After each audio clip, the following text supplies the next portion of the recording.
ये खबर KR मंगलम university द्वारा प्रस्तुत की गई है।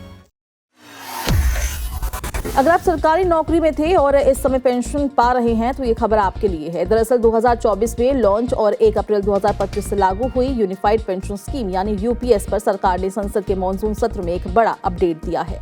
इससे केंद्र सरकार के हजारों पेंशनर्स को बड़ा फायदा होगा। सरकार के अनुसार अब हजारों रिटायर्ड केंद्रीय सरकारी कर्मचारी यूनिफाइड पेंशन स्कीम यानी यूपीएस के तहत अतिरिक्त लाभ पाने के हकदार हैं। लेकिन सरकार ने यह भी साफ कर दिया है कि यूपीएस के तहत मिलने वाले अतिरिक्त लाभ दूसरी पेंशन स्कीम या सेक्टरों को नहीं दिए जाएंगे।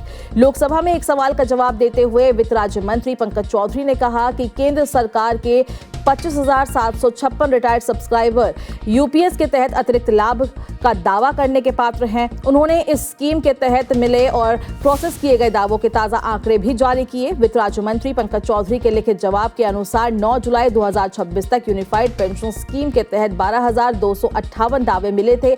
इन दावों में से 9,823 दावों पर स्कीम के तहत लाभ के भुगतान के लिए पहले ही कार्रवाई की जा चुकी है। मंत्री ने जवाब दिया कि इसका मतलब है कि अब तक मिले ज्यादातर आवेदनों को मंजूरी दे दी गई है। ये अतिरिक्त लाभ उन रिटायर हो चुके केंद्र सरकार के कर्मचारियों को मिलेंगे जो यूनिफाइड पेंशन स्कीम के दायरे में आते हैं। यूपीएस को नेशनल पेंशन सिस्टम के तहत एक विकल्प के तौर पर उन केंद्र सरकार के कर्मचारियों के लिए शुरू किया गया है जो पहले से ही एनपीएस के दायरे में हैं। सरकार ने इस स्कीम का दायरा तुरंत बढ़ाने की भी संभावना से इनकार कर दिया है। भविष्य में अन्य पेंशन स्कीमों या सेक्टरों को भी ऐसे लाभ देने के बारे में पूछे जाने के एक सवाल के जवाब देते हुए वित्त मंत्री ने कहा कि ऐसा करने का कोई प्रस्ताव विचाराधीन नहीं है।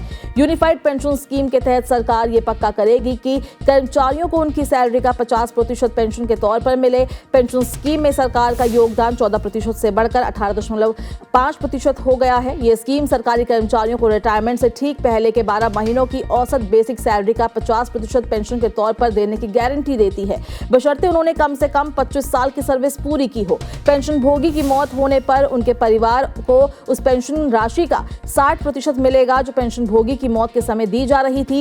ये स्कीम सरकारी कर्मचारियों को रिटायरमेंट के बाद कम से कम 10,000 रुपए की मासिक पेंशन की गारंटी देती है, बशर्ते उन्होंने कम से कम 10 साल की सर्विस पूरी की हो।